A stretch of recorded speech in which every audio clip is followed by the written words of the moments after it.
vamos a analizar el 2020. Tenemos siempre a este momento, iniciando el año, a unos expertos que nos hablen cómo va a estar el 2020. El año 2020 es un año electivo y la Junta Central Electoral tiene por delante el gran reto de conseguir unas elecciones democráticas en el país. Nuestra situación política requiere más que nunca de un alto grado de responsabilidad institucional por parte de todos los actores que intervendrán en las próximas elecciones.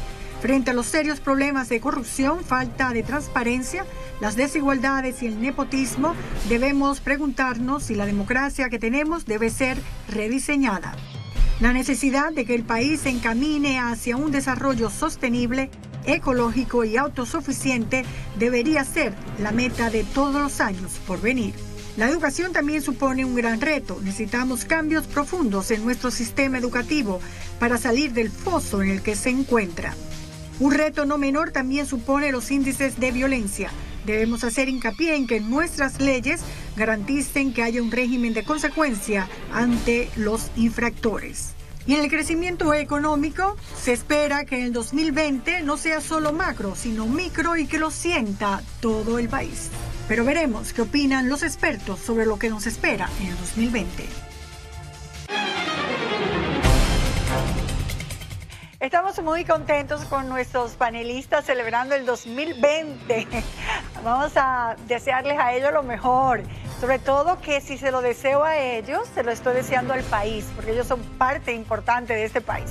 Vamos a presentar a Rosario Espinal, politóloga, a Henry Gebrat, economista, y licenciado César Dargan, vicepresidente ejecutivo de CONEP. Estuvieron con nosotros ya a final del 2019 analizando el 2019. Les invitamos para que a principio de año nos analicen qué nos espera en el 2020. Y vamos a comenzar con Rosario, porque como hemos dicho aquí, va a ser realmente un año político que va a afectar la parte económica, pero que vamos a ver qué nos espera este 2020, que ya lo sabemos todo. Pero esta crisis, ¿la lograremos subsanar? Rosario. Pues sí, va a ser un año, por lo menos el primer semestre, digamos hasta agosto de este año, un año eminentemente político. Y circulará mucho dinero para los que hacen análisis económico, porque siempre ocurre en las elecciones, a veces se desbordan y eso no es bueno. Pero desde el punto de vista político, pues tenemos las elecciones ahora en febrero, las elecciones municipales, donde van a ir a contienda muchas candidaturas, todas las alcaldías, alcaldes, regidores, distritos municipales, directores, subdirectores vocales. Así que mucha gente va a elecciones ahora en febrero. Y eso va a servir de plataforma para las elecciones de mayo. Vamos a ver qué sucede. Cómo sale la competencia en febrero, qué augura eso para mayo, y tenemos pues muchos partidos compitiendo, partidos grandes, partidos pequeños, alianzas diversas, muchas alianzas parciales, prácticamente todas las alianzas son parciales. Pero tenemos un ingrediente nuevo, Rosario, es un PLD dividido entre dos líderes como Leonel Fernández y Danilo Medina, lo que hace que estas elecciones sean más morbosas, pero más complicadas. Así es, más complicadas, más confusas, e incluso estos procesos electorales permitirán ver cuál será la magnitud del efecto división en el PLD. Si se expresará en una disminución del caudal de votos hacia el PLD, o si el PLD podrá superar esta división en la contienda electoral. Esa es una de las grandes expectativas que tenemos, ver cuál ha sido o cuál va a ser en términos electorales el efecto de la división. Bueno, ya sabes que cuando hay mucho dinero, el dinero del Estado, pues la división puede mermarse significativamente a un impacto que no sea tan grande, pero el impacto económico de estas elecciones, Henry, sí es fuerte, porque aun cuando Rosario nos acaba de decir que hay mucho dinero en la economía, ese dinero viene de otras cosas que debió ir para equilibrar otras fuentes. Por ejemplo, la deuda externa. ¿Cómo va a estar esta deuda externa en el 2020, ya que creció tanto el año pasado, a un 50 del PIB? ¿Eso es too much o no? Definitivamente, mira, en tiempos ordinarios o en años electorales acostumbrados, el escenario era más o menos el mismo. El primer semestre, con el dinero de la campaña, más crecimiento. En el segundo semestre se recoge y vamos a tener que ajustar. Creo que en el 2020 se va a mantener entre dos casos extremos. Uno muy negativo, que sería el desguañangue que hemos vivido. Es una palabra francesa, que se sepa. En otros torneos, ¿verdad? Y el ajuste fiscal, la gran reforma, que todos entienden que de cierto modo va a ser la discusión en el segundo semestre para el presupuesto del 2021. Creo que este presupuesto del 2020 fue el último presupuesto antes de la gran reforma fiscal. Yo creo que eso va a pasar a la buena o a la mala, pero eso es lo que va a pasar. La segunda mitad del año vamos de verdad a tener que discutir o implementar los ajustes fiscales para poder ser más manejable el tema de la deuda, que va a seguir creciendo el año que viene más allá del 50% del PIB. Bueno, y eso es grave. César, crecimiento de una deuda pública privada de más de un 50%, un país en elecciones, las empresas entonces restringidas. ¿Cómo ves el 2020? Definitivamente cerramos un año 2019 con un déficit acumulado que forzó a aprobar un presupuesto complementario, como ha sido tradición en los últimos años. Esto es algo legal, la ley lo permite que ocurra. Sin embargo, lo que tenemos que revisar es que si no llegamos a las proyecciones de ingresos y continúan los egresos a la velocidad que van, se producen estos déficits. La deuda de la República Dominicana ha venido creciendo, aún se encuentra en márgenes tolerables. Sin embargo, la proyección de crecimiento que lleva es algo que merece toda nuestra atención. Por eso este año 2020 debe ser un año en el cual los compromisos políticos que están por delante en el próximo semestre deben transcurrir en calma, en orden, respetando el ordenamiento jurídico, y repetiré la palabra que utilicé al final del año pasado: generemos confianza en que la República Dominicana y los dominicanos tomarán la mejor decisión posible en estas elecciones. ¿Que la tomarán espontáneamente o serán obligados a tomarla o realmente serán comprados para tomarla? Yo creo que la madurez y la conciencia política en la República Dominicana ha ido creciendo. Yo creo que las elecciones anteriores, en el 2016, donde inclusive vimos fraccionamiento del voto al nivel municipal, donde el presidencial ganaba un partido y al municipal ganaba otro partido, lo veremos en estas elecciones. De seguro tendremos un Congreso más diverso. La diversidad en el Congreso conlleva otra dinámica de concertación, otra dinámica de ejercicio político que quizás en la República Dominicana no hemos estado acostumbrados, pero si generamos la confianza que se requiere, el país debe seguir avanzando. Rosario, el 2019 lo terminamos con un informe PISA muy malo de la educación dominicana. Comenzamos ya este 2020 y no creo que se avisore ningún progreso en la parte de la educación, que es tan importante para el desarrollo del país. Cada vez que se publican los resultados de los exámenes, de las evaluaciones PISA, pues comienzan a buscar culpables. De repente, generalmente se señala el gobierno, y realmente el gobierno tiene una cuota importantísima en el fallo, digamos, del sistema educativo. Pero el fallo del sistema educativo es complejo y es diverso. Tiene que ver con la inversión que hace el gobierno, dónde invierte el dinero, tiene que ver con los profesores, con su disposición realmente de dedicarse al magisterio y dedicarse a la educación y no hacer huelgas a cada rato y perder clases. Tiene que ver con el contexto social de esos muchachos que están en las escuelas, qué apoyo familiar tienen, cuál es el nivel educativo de sus familias. Es complejísimo el problema, y yo pienso que en vez de estar señalando culpables todo el tiempo, el gobierno lo que debe hacer es realmente un esfuerzo inmenso por integrar los sectores más diversos para mejorar la calidad de la educación en todo el sistema escolar.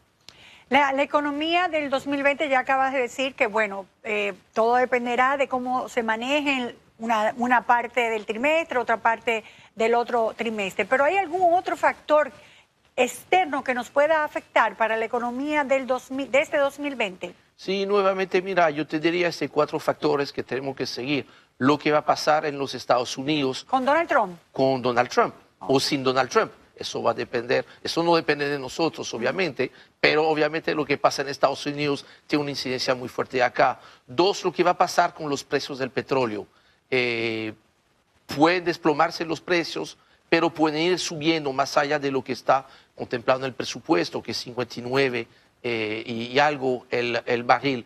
Tercer elemento, obviamente, lo que va a pasar con el sector turismo. Y finalmente, algo que nos ha tratado bastante bien en los últimos años, pero que recurrentemente es un riesgo para la República Dominicana, que es el factor climático. La temporada de huracanes es cada año un riesgo mayor para la República Dominicana, que no debemos olvidarnos que la República Dominicana es uno de los 10 países de mayor riesgo climático a nivel mundial. Decía César, Henry, que la deuda pública está todavía tolerable. ¿Opinas lo mismo? Desde un punto de vista de flujo de caja, de tesorería, sí. Desde un punto de vista social, yo creo que no, porque ya el Estado tiene que dedicar el 44% de sus ingresos para el servicio de la deuda. Eso no le permite hacer las inversiones necesarias, por ejemplo, en el caso de la salud. César, entonces, si es así, un 44%, que es demasiado, ¿qué opina? ¿Por qué dice que es moderado? O sea, que todavía se puede manejar. No entiendo. Por una razón fundamental. El endeudarse no es malo. No es malo para un país, no es malo para una persona. En sus finanzas en el día a día, la persona va a un banco y toman un préstamo. El asunto es para qué uno está buscando el préstamo y qué capacidad tiene de pagar ese préstamo. Cuando digo que es tolerable es porque si hacemos una comparación con otros países de nuestra región, de Europa, de Asia, el porcentaje del PIB de la República Dominicana que representa la deuda todavía está en un margen que no es de los mayores. Bueno. Ahora bien, ¿cómo esa deuda ha venido creciendo año tras año y para qué es que nos estamos endeudando? Debe ser el llamado a reflexión que hagamos todos los dominicanos. Bueno, pero ¿para qué nos estamos endeudando? ¿Para hacer obras que no son productivas para el país o sí?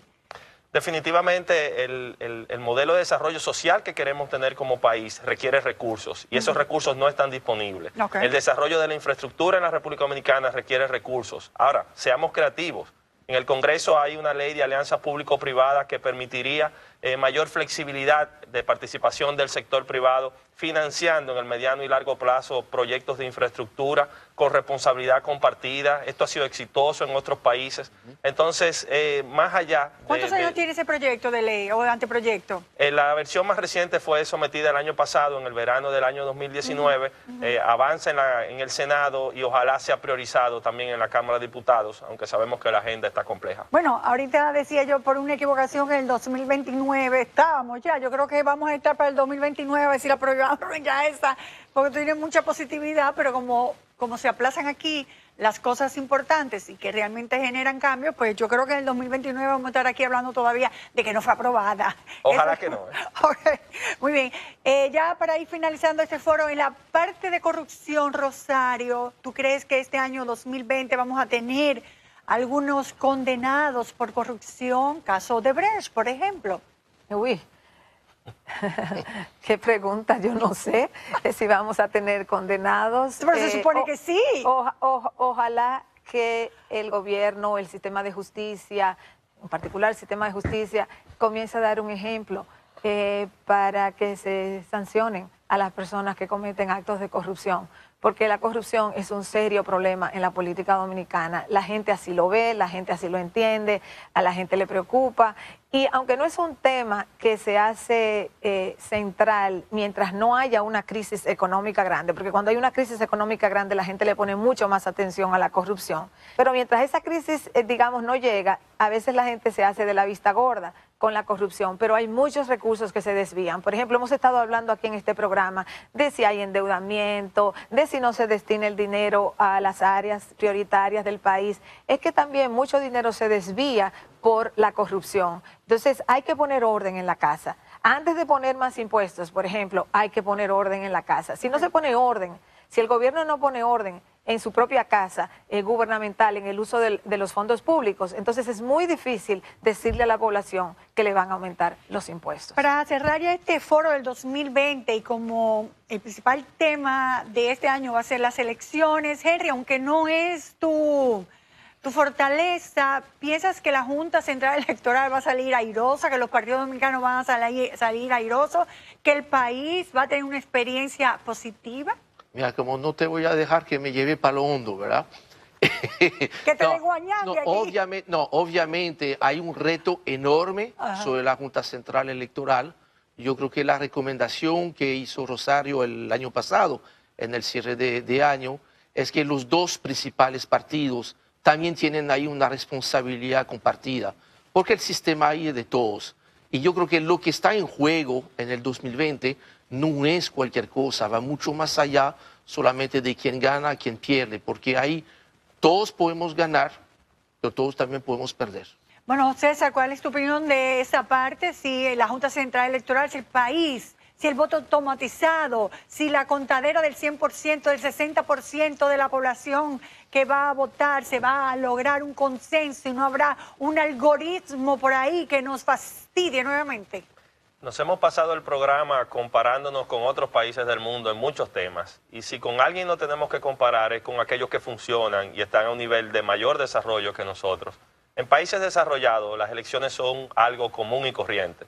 Son un día de trabajo, las personas en su hora de almuerzo van y votan y cuando llegan a su casa en la noche ya con una proyección hay una definición de esas elecciones y al otro día las cosas siguen normal. Nuestra aspiración es que en la República Dominicana podamos tener eso. Para eso hay que generar la confianza en las instituciones que se la deben ganar con acciones responsables de frente al país, pero también apelamos a la madurez de los actores políticos para que entiendan qué es lo que tenemos por delante. Son elecciones complejas, sin arrastre, con voto preferencial a todos los niveles, con separación en el tiempo, con limitación de uso de recursos. En ese escenario apelamos a la madurez de los actores políticos y a la responsabilidad que tiene que jugar la Junta Central Electoral. Ya al margen de eso, los dominicanos estoy seguro que con conciencia marcarán su voto. César, ¿tú estás seguro que estás en el 2020 o en 2029?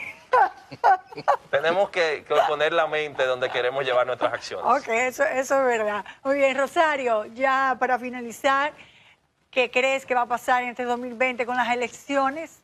Pues estamos a la espera a ver qué pasa. Yo lo que quiero reforzar aquí es la idea de que los dirigentes políticos, los líderes políticos, la clase política, le ha dado muchos palos, para decirlo de manera simple, al propio sistema de partidos.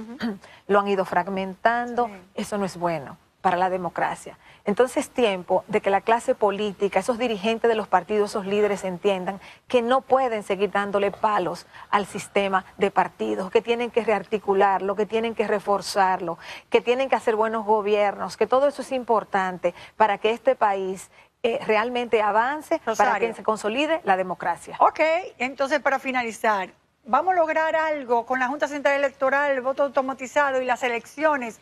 ¿Y vamos a lograr unas elecciones que no digan que hubo un algoritmo que hizo trampa? En todas las elecciones aquí se dice que hay trampa, prácticamente en todas. Bueno, pero la novedad del algoritmo eso es inevitable. Bueno, porque si el voto es automatizado, se va a decir un algoritmo. Si van a contar boletas de papel, va a ser en las mesas donde van a decir que se hizo el fraude. O sea, aquí hay una cultura de fraude en la realidad y en la imaginación, a los dos niveles. Y eso es muy problemático para una democracia. Entonces, los líderes políticos, su función es realmente trabajar junto con la Junta Central Electoral, ser vigilantes del proceso, para que al final del proceso se sientan cómodos con lo que ha pasado y le envíen la señal a la sociedad de que las elecciones fueron limpias. Ese es el reto que tiene la Junta. Perfecto. Y ese es el reto que tienen los políticos. Y nosotros también, como país y como ciudadanos, que vamos a hacer todo lo posible para que esto sea exitoso. Y la mejor forma es yendo a votar. César, en definitiva, ¿buen año 2020, sí o no? ¿O regular? Dependerá de nosotros, dependerá también de muchas cosas que están pasando en el mundo, pero ojalá sea un buen año. Muy bien. Henry. Sí, porque debe ser un año, puede ser un año positivo, porque es un año de posibles transformaciones. Perfecto. Y esto puede ser positivo si sabemos utilizarlo. ¿Lo de transformaciones por cambio de partido o cambio de hombre en la presidencia? Mira, un poquito todo, porque definitivamente las cosas monolíticas ya van a dejar de ser tan monolíticas. ¿Rosario? Va a ser un año turbulento. Pienso igual. Bueno, muchas gracias y como decía al principio, feliz año para ustedes 2020. Vamos a continuar con el programa.